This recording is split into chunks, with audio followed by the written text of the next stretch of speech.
Seguro que todo el mundo ubica la historia de Hansel y Gretel, ¿no? Y sobre todo esa casita de dulces tan tentadora.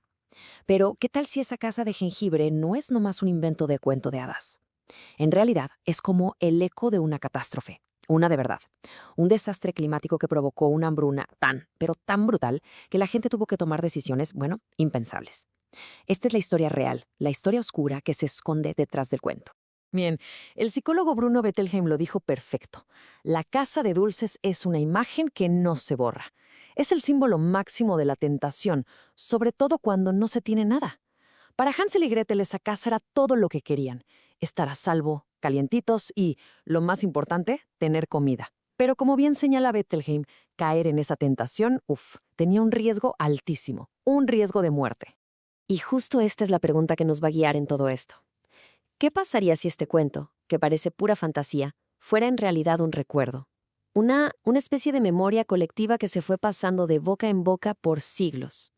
El eco de una de las épocas más terribles de la historia de Europa, escondido en un cuento para niños. Vamos a desentrañar esa historia oculta. Ok, para poder entender lo que hay detrás, primero hay que recordar la versión que todo el mundo conoce. Vamos a darle un repaso súper rápido al cuento clásico, ese que seguro nos contaron de niños. La trama seguro que la recuerdan. Tenemos a Hansel y a Gretel, dos niños que sus papás, su papá y su madrastra, los abandonan en el bosque. El primer plan de Hansel con las piedritas le funciona de maravilla para volver. Pero el segundo, con las migajas de pan, pues un fracaso total, porque se las comen los pájaros. Ya perdidos, muertos de hambre, de repente, ¡pum!, se encuentran con esta casa de ensueño hecha de puros dulces. El problema es que la dueña resulta ser una bruja que se los quiere comer. Al final, la astucia de Gretel salva el día. Empuja a la bruja a su propio horno y así logran escapar con un tesoro y regresar con su papá. Pero a ver, esta versión que acabamos de contar es, digamos, la versión light, la que está un poco endulzada, porque debajo de esa capita de cuento infantil se esconde algo mucho, pero mucho más brutal y oscuro. Pensemos un momento en los temas reales de la historia, así, sin adornos. Abandono de los padres, hambre hasta morir, canibalismo y incineración. Esto ya no suena a un cuento de hadas, ¿verdad? Y lo más fuerte es que no eran elementos de fantasía de terror, eran realidades, realidades aterradoras del día a día en la época en que nació esta historia. Entonces, la pregunta es obvia. ¿Cómo es que una historia con estas cosas tan crudas se convirtió en un cuento para niños, en algo que se contaba antes de dormir? Pues para encontrar la respuesta tenemos que echar la máquina del tiempo para atrás, unos 500 años antes de que los hermanos Grimm siquiera pensaran en escribirla. Y aquí está la clave, lo que dicen los historiadores y los que estudian el folclore.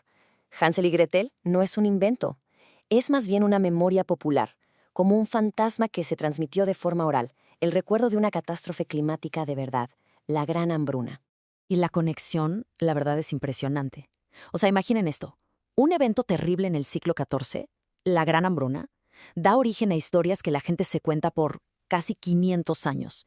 Y estas historias van pasando de abuelos a padres a hijos, hasta que, ya en el siglo XIX, los hermanos Grimm las escuchan y las ponen por escrito para siempre. Es una prueba increíble del poder que tiene la tradición oral para conservar la memoria de un trauma cultural. Y ojo, no estamos hablando de una mala cosecha y ya. Esto fue un desastre climático en toda regla, a gran escala. Básicamente, se acabó una época de clima más o menos bueno, el llamado periodo cálido medieval, y lo que vino después fue un clima súper loco y violento, lluvias torrenciales por años que, pues, arruinaron todas las cosechas. El ganado se enfermaba y se moría. El continente entero, o casi todo, se hundió en el caos. De hecho, en los escritos de la época le llamaban The Great Moraine, que se puede traducir, y le queda muy bien, como la gran mortandad. Y es que el nombre lo dice todo, ¿no? No fue una simple crisis, fue una devastación total, a nivel continental. Millones de personas murieron, ya sea de hambre o por las enfermedades. Y aquí es donde todas las piezas de rompecabezas empiezan a encajar. Las cosas horribles que pasan en el cuento son un reflejo directo de los horrores de la Gran Hambruna. Hay documentos de la época que hablan de padres abandonando a sus hijos porque no tenían que darles de comer, de gente que tuvo que recurrir al canibalismo para sobrevivir. Y fíjense qué dato tan interesante. La cacería de brujas solía aumentar justo en épocas de crisis de comida. Así que el punto clave aquí es este. La historia no se la inventó nadie, era el recuerdo de un trauma de toda una sociedad. Ok, entonces, ¿cómo pasamos de este trauma colectivo al cuento que nos contaban de niños? Bueno, pues aquí es donde entran en escena los hermanos Grimm, Jacob y Wilhelm. Pero no como se piensa a veces, como si ellos inventaran los cuentos. No, para nada. Eran más bien como curadores meticulosos, como académicos que se dedicaron a rescatar y preservar la cultura alemana. Hay un mito muy popular de que los hermanos Grimm iban por los pueblos, sentándose junto al fuego a escuchar historias de los campesinos. La realidad es un poco menos romántica. Su fuente para Hansel y Gretel era alguien mucho más cercano a ellos, una mujer llamada Henriette Dorothea Wild, a quien le decían Dorchen. Era la hija de un farmacéutico, parte de su círculo de amigos en la ciudad de Kassel, y de hecho ella se terminó casando con Wilhelm. Y aquí vemos uno de los cambios más reveladores que hicieron los Grimm. En la primerísima edición, la de 1812, la que insiste en abandonar a los niños es su propia madre, la mamá biológica. Imagínense qué fuerte. Pero ya en las ediciones que vinieron después, la villana se convierte en la clásica madrastra malvada. Y el motivo, pues parece bastante claro. Querían suavizar un poco el golpe. La idea de una madre abandonando a sus hijos era demasiado dura para el público familiar, y había que proteger esa imagen sagrada de la maternidad. Pero esta fascinación por la verdad detrás de Hansel y Gretel no se quedó en el siglo XIX, ¿eh? Para nada. Nos lleva a una historia mucho más reciente y, la verdad, bastante sorprendente. A ver, imagínense la escena. Estamos en 1963 en Alemania. Se publica un libro que se llama La verdad sobre Hansel y Gretel.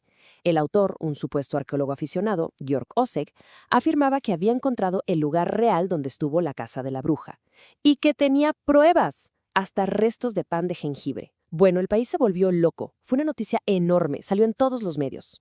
Pero todo resultó ser un engaño, pero uno brillantísimo. El verdadero autor, un tal Hans Traxler, se lo inventó todo, hasta el arqueólogo Georg Osseg. Y el supuesto equipo científico para fechar los restos, ¿saben qué era?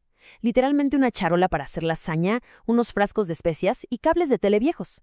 Lo increíble es que el engaño funcionó tan bien porque la gente quería creerlo. Querían que ese cuento tan oscuro fuera real.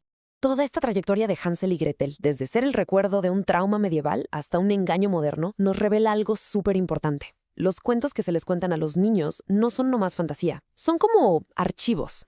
Archivos donde guardamos nuestros miedos más profundos y nuestra historia más oscura. Y claro, esto nos deja pensando, ¿qué otras verdades así de brutales estarán escondidas en las páginas de nuestros cuentos favoritos?